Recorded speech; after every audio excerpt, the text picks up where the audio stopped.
Saludamos a esta hora a nuestro anunciado invitado, el doctor Jaime Arrula Paucar. Él es ex magistrado de la Corte Suprema de Justicia, expresidente de la Corte Suprema de Justicia. Doctor Jaime, bienvenido a este espacio nuevo informativo que se llama Clickracia, el poder de la información a un clic en el canal.co. Muchas gracias, Roger, y un saludo muy especial a todos los videntes de Click. De Clickracia. ¿Y sabe por qué, doctor? Le voy a hacer la énfasis a usted, doctor Jaime, que le gusta tanto la democracia, aunque haya hecho más parte de una de las ramas del poder público, que es el judicial, del cómo vamos a hablar enseguida, pero también intentó ser parte de la rama del poder público ejecutivo. Alguna vez aspiró a la alcaldía de Medellín.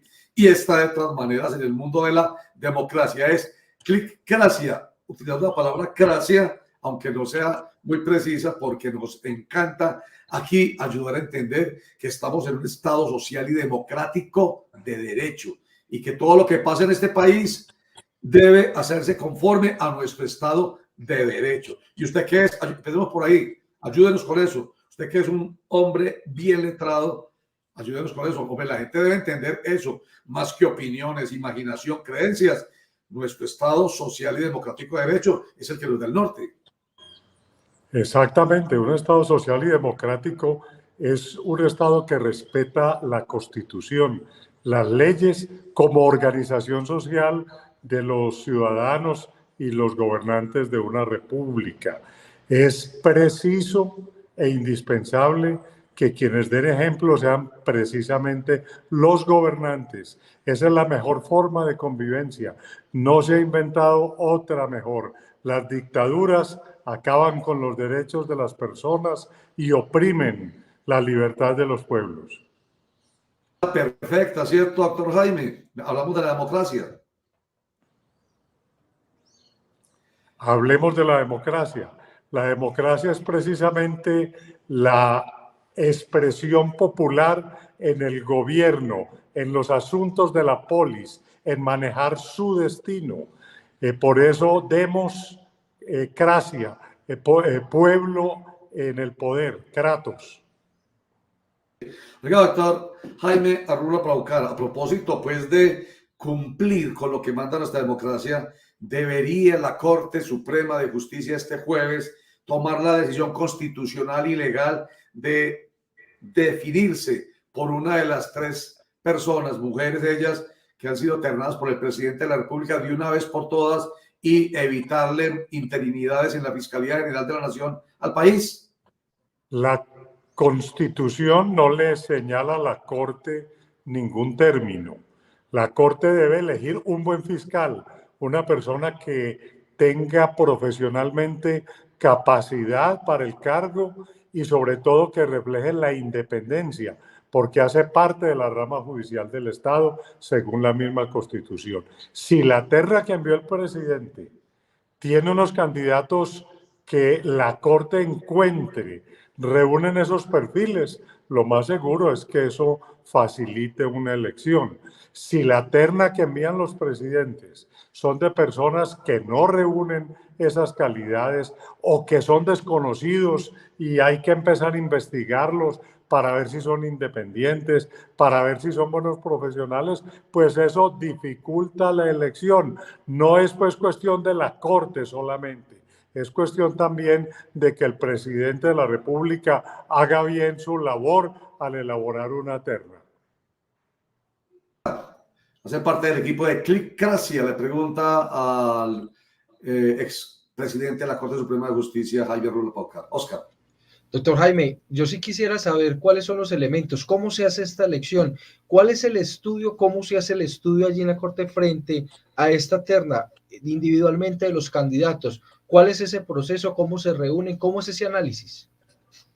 Claro, con mucho gusto. Mire, primero que todo la Corte no delibera, la Corte escucha a las personas que son candidatas y enseguida hace una votación. Ahí en la imagen que ustedes están viendo, hay 23 magistrados, se reparten papeletas, el voto es secreto, se hace un escrutinio y la secretaria de la sala dice cómo quedó la elección.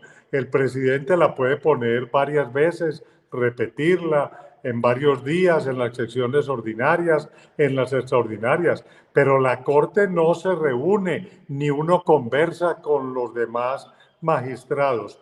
Yo participé en la elección de 3 fiscales generales de la Nación, el doctor Iguarán, después la doctora Vivian Morales, después el doctor Montealegre, y para ninguno de esos hubo deliberación. Cada cual vota y si llega a obtener las 2/3 partes, que sean 16 votos, quede elegido.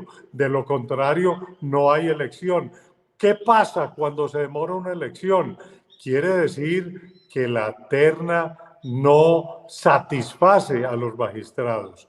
Y por eso es el presidente de la República el que debe cambiar esa terna. La Corte nunca ha devuelto una terna porque esa no es su función constitucional.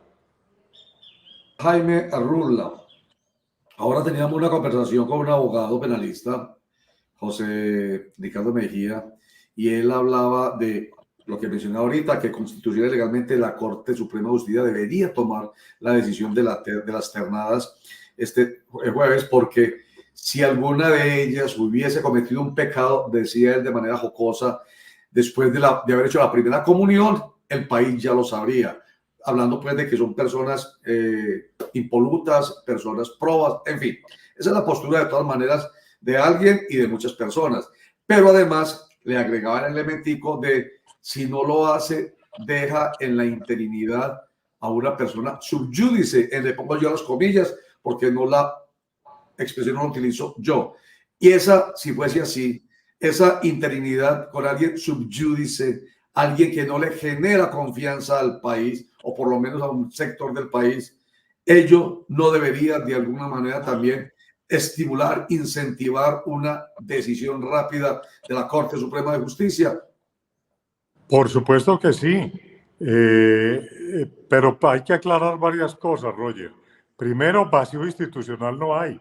Es la ley misma la que dice que las faltas temporales o absolutas las cubre el vicefiscal. O sea, es una ley de la República dictada por el Congreso, la que prevé quién debe reemplazar en sus faltas temporales o absolutas al fiscal.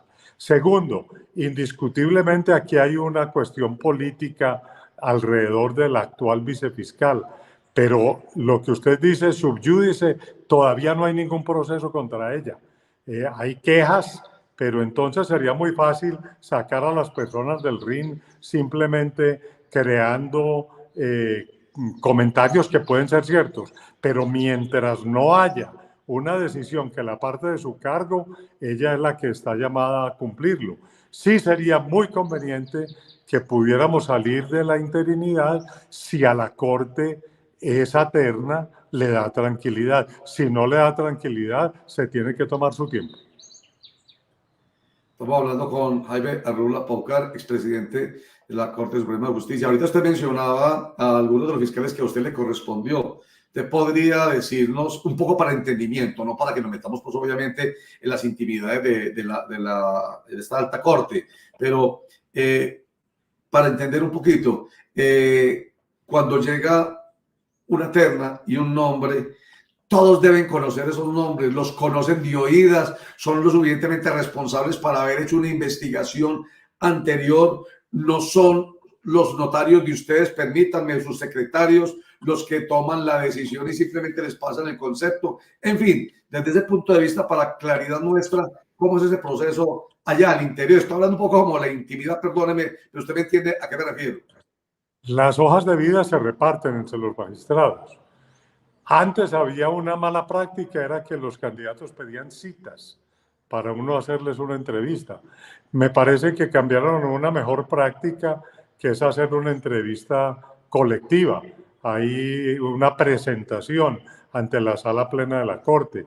Eso evita ese cabildeo tan molesto para ellos y para los mismos magistrados.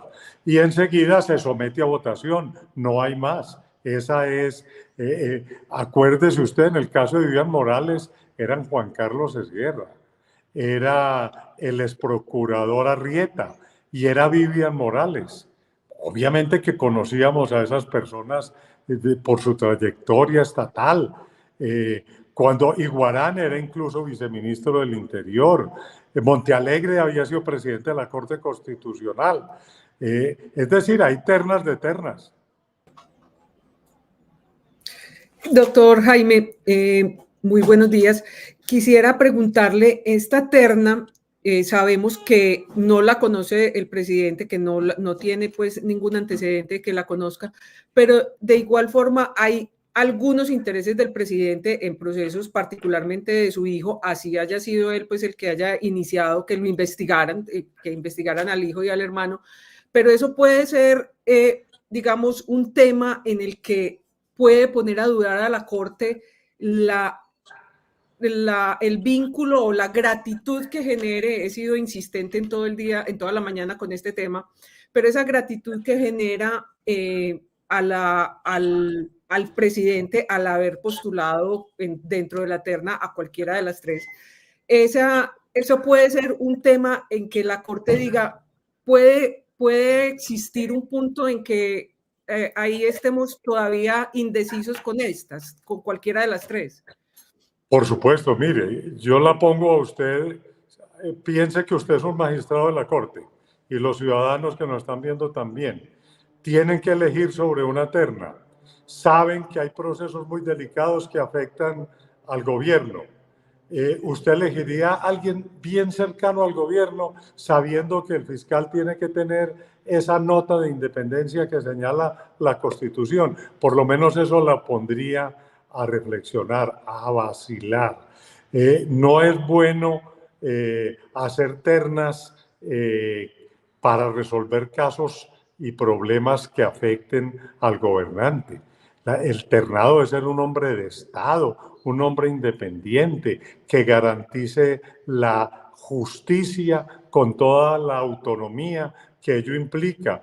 Por eso es mejor que esos ternados pues sean lo más independientemente posible. Eso facilita la elección. Si son cercanos al gobierno, obviamente que la elección se va a dificultar. Doctor Jaime Mejía, Jaime Arrula, usted, con la experiencia que tiene, usted con el conocimiento que debe tener, porque yo creo que cuando uno hace parte de una corporación o de una entidad cualquiera, o en este caso de una alta corte, como la Corte Suprema, usted siempre estará pendiente. Usted, para este jueves que viene, ve la posibilidad de que tome la decisión. No obstante, nos dijo al principio usted que la Corte tiene el tiempo, los términos que pueda, que necesite, que se tome una decisión ahorita. Ojalá, pero yo la terna, le soy franco, no le veo peso en la cola para facilitar rápido una elección de fiscal. No le ve peso en la cola. ¿Nos podría explicar la expresión? O sea, no son personas, claro, no de los... Son buenas profesionales, pero yo, sí, por ejemplo, cuando las ternaron, a duras penas conocí a una. Y llevo mucho tiempo trajinando en esta actividad. Y se necesita que sean muy reconocidas. Pues no muy reconocidas, pero si usted no las conoce, pues tiene que empezar por averiguar quiénes son. Pero cuando uno conoce a alguien es porque ha trasegado, por ejemplo, en la vida pública. Claro, está ya decantado, probado, es una persona que conoce el país, entonces eso facilita la elección. Si no, pues también se puede elegir. Ojalá se elija, pero dificulta. O sea, hacia allá mi pregunta. Muy bueno un fiscal, porque usted mencionó los nombres ahorita, los nombres de cuando le correspondió a usted, pues eran nombres connotados, ya reconocidos. Pues, ¿quién no sabía de Vivian Morales? Pues, por mencionar uno de tantos que usted mencionó ahorita. Entonces, es necesario que haya participado en la vida pública, vuelvo a insistir en ello, incluso en la vida política. Eso es muy, muy importante. Permítame la insistencia.